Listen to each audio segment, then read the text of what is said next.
Тиздән Казанда Бөтен Россия яшь режиссура фестивале булып узачак. Һөнәр дип исемләнгән чараны оештыручылар арасында Габдулла Кәриев исемендәге яшь тамашачылар театры да бар.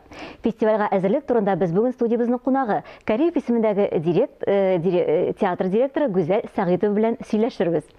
Хәерле көн, Гүзәл, исәнмесез? Хәерле көн, исәнмесез, хөрмәтле тамашачылар. Менә 10 ел буе бу әлеге фестивальне Камал театр сәхнәсендә оештырып килгәннәр, алар дип оештыручылар булган. Быел фестиваль сезгә күчкән. Ничекләр әзерләндегез? Чыннан да бу безнең өчен зур җаваплылык һәм шул ук вакытта бик олы сөенеч дип әйтергә кирәк. Мин журналист буларак бу фестивальнең хәтта башлангыч елларын, беренче елны хәтерлим. Әле тәнкыйтьчеләр сөйләшкәнен һәрвакыт тыңлап утыра идем. Хәзер инде менә шушы җаваплылыкны үз җилкәбезгә алу, әлбәттә, бу бераз куркыта, дулкынландыра. Хәзер менә безнең бу атнаны инде эшләр башлана. Эшләр чынында ярты ел элек башланды. Актив эшләү, чөнки фестиваль оештыру безнең өчен беренче тәҗрибә һәм беренче тәҗрибә булгач, без бөтен ситуациягә дә әзер булырга тиеш дип мин инде үзебезнең хезмәткәрләргә әйтәм. Фестивальнең максатлары да берничә юнәлештә алып барыла бит, шулай бит? Шуларны да әйтеп китсәгез иде. Шулай, фестиваль ул әлбәттә яшь режиссерлар тарафыннан куелган спектакльләрне күрсәтү. Бу инде безнең Татарстан театрлары гына түгел, Сахалиннан килүчеләр бар. Бар Уфадан килүчеләр, Салават театрынан, Ижаудан. Һәм инде спектакльләрдән тыш безнең укыту программасы бар.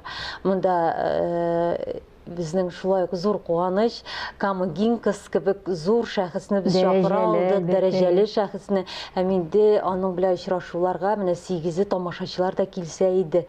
Чөнки ул бушка була, ләкин ниндидер зауыклы тамашачы булсын иде дип уйлыйбыз инде. Аңа кадәр 7 көнне ул яшь режиссерлар белән укыту программасын үткәрәчәк шулай. Анасын инде Лаевский кебек, Степанова кебек,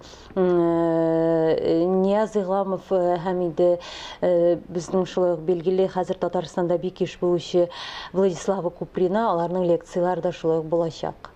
Үзегез шәхсән кайсы остаханага бар идегез? Мин барсына да барам, мин әгез шундый укырга яратам. Һәм инде һәрбер инде бигрәк тә безнең театрда булганына бармау гөнаһ булыр. Монда инде теге әзергә бәзер кебек, шуңа күрә актерлар да йөрсен иде, менә театрга битараф булмаган бар тамашачы да килсен иде, чөнки менә бу укыту программалары безнең бушлай. Фестивальнең афишасында 23 спектакль, Гүзәлиме, афишасы менә ничек туплана, ничек спектакльләрне, ничек режиссерларны сайлап алалар әлеге чарага? Менә бу ел әле безнең күчеш чоры булганга, безнең күбрәк программ директоры Нияз Игламов ул дәвам итте үз эшен. Киләчәктә инде бәлки бу эш тулысынча безнең җилкәгә калыр. Әлегә инде аның киңәше белән, аның белән киңәшләшеп, ничектер әлбәттә үзебез дә нәрсәләрдер тәкъдим итеп, менә шулай төзелде программа. Фестивальнең афишасына дигәндә ул бик кызык, анда төрле спектакльләр, шулай бит, анда безнең драматургларыбыз да бар, Зөфәр Хәким дә күрәбез, Гади Котойның әсәрләре буенча куелган бар, һәм шул ук вакытта Чехов әсәрләре дә бар. Кызыклы булыр дип уйлыйм тамашачы. Инде драматургларда. Әлбәттә. Әлбәттә, драматургия материалы буенча да, режиссерлар буенча да, менә берничә режиссер гына ничәдер тапкыр кабатлана, шул ук Лилия Әхмәтованың 2 эше, Илгиз Зәйниевның 2 эше.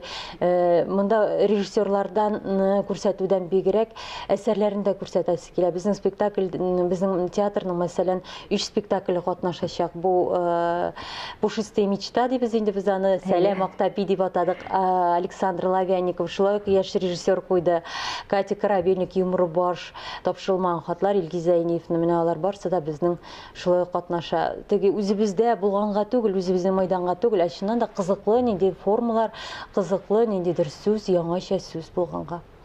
Театрыгыз яшь режиссерлар белән хезмәттәшлек итә, шул исәптән хатын-кызлар режиссерлар белән дә. Менә сез ничек уйлыйсыз? Хатын-кыз өчен режиссер һөнәре авыррак, менә минем эшә. Хатын-кыз менә бу һөнәрдә үзен ачып бетерә ала микән? Хатын-кыз ничкәрәк дип уйлыйм мин. Ничкәрәк тоя, ничкәрәк эшли, ләкин аңа авыррак, аңа мораль яктан авыррак. Чөнки без эмоциональ кешеләр, һәм күңел ничкә, һәм ниндидер менә анда хатын-кыз режиссер ул ират хатын булырга тиеш, беләсезме, менә теге шундый ират сыйфатларына хас. Менә мондый безнең кебек ничкә күңелле кешеләргә ул әлбәттә кыенрак.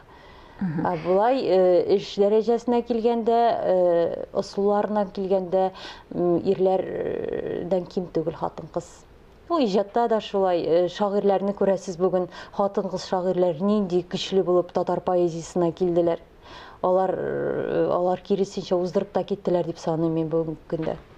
Быелгы ел театрлар өчен бигрәк тә истәлекле, чөнки театр елы шулай бит һәм ул инде тәмамланып килә. Менә сезнең театр тарихына ничегрәк кирип калачак бу театр елы? Әлбәттә, театр елы бик бай булды. Аның ничектер минем килү белән бергә кушылу, ниндидер проектларга менә театр елы булганга да мөмкинлекләр туды. Шул ук менә бу драматургия конкурсына без бүген йомгак ясыйбыз, грант тоттык, аннан соң лаборатория, бәлки ничектер менә шушы проектларга юл ачылмас иде дә театр елы булмаса. Ә инде бер юл ачылгач, аны дәвам итү җайлырак. Шуңа күрә дәвамлы булсын эшләребез һәм бары тик уңышлар театр елында. Әлбәттә, театр елы ул елда булырга тиеш. Һәм бер-беребезне күргәндә син хәлләрең ничек дип түгел, ә менә нәрсә карадың? Нинди спектакль карадың? Нинди театрда булдың? Яисә нинди китап укыдың? Мин гомумән мәдәният яклы. Шуңа күрә безнең мәдәният, сәнгать дөньяны ямьли һәм дөньяны бары тик матурлык коткара дибез. Әдәбият, сәнгать ул матурлык. Бу әлбәттә шулай. Тамашачыларга тагын сюрпризларыгыз бармы әле? Күрсәтәсе премьералар тагын сөйләшергә? Сюрпризлар менә әлеге вакытта Сайжин Жамбалова дигән Бурятия режиссеры безнең Назим Хикмәт төрек язучысы әкиятләрен сәхнәләштерә. Гыйнвар ахырында булачак премьерабыз. Менә бу хәзер асыл драматургия конкурсының нәтиҗәләре ясалгач, февраль айында без укулар оештырачакбыз. Ягъни шушы җиңүче пьесаларны тамашачыларны чакырып бергә тыңлаячакбыз. Инде алар апрельдә менә бу тамга режиссерлык лабораториясендә катнаша. Әгәр дә инде аннан да үтсә, алар инде бәлки сәхнәләштерелер дип уйлыйбыз. Ансы инде баш режиссерның ничектер уенда, фикерендә булса әлбәттә. Менә узып баручы ел тәмамланып килә. Гүзәл, шулай бит. Яңа елларны театрда ничегрәк каршы аласыз менә сез? Әле сезнең шундый үзегезгә хас булган, труппагызга хас булган шундый традициялар барлыкка килдеме? Әлбәттә, безнең өчен яңа ел яшь тамашачы театры буларак ул зур эш чоры. Менә фестиваль бетә, безнең башлана яңа ел тамашалары.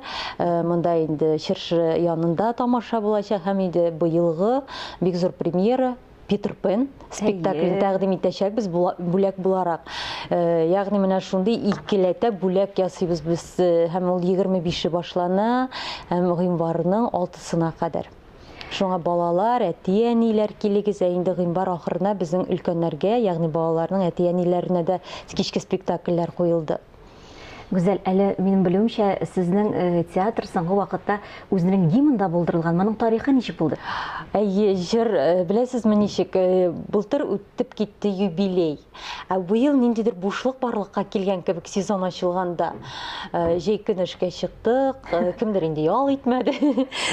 Бармак белән күрсәтми. Барыбер теге уйлар, фикерләр, нәрсәдер уйлап йөрисең һәм инде ничектер быел да нәрсәдер эшләргә, чөнки юбилей 5 елдан 5 елга гына яшәү ул дөрес түгел. Туган көннәр булырга тиеш. Менә шушы туган көнгә без инде Йолдыз Миңнуллинадан җыр яздырдык. Миләүшә Хәйруллина хәзер инде элек калептә, хәзер инде безнең театрга да музыкалар яза, спектакльләрдә. Шул ук тапшырылмаган хатлар, кәҗүл читек спектакльләрендә ул актив бик матур музыкалар иҗат итте. Дәвам итәр дибез. Менә алар җыр яздылар һәм инде бу җырга клип төшердек. Илшат Рәхимбай эшләде. Әлбәттә, үзебез дә бик күп материаллар биреп, ничектер ул гимн дигән сүзгә бәлки туры да килеп, театр җыры дип атыйсы килә аны. Театр җыры.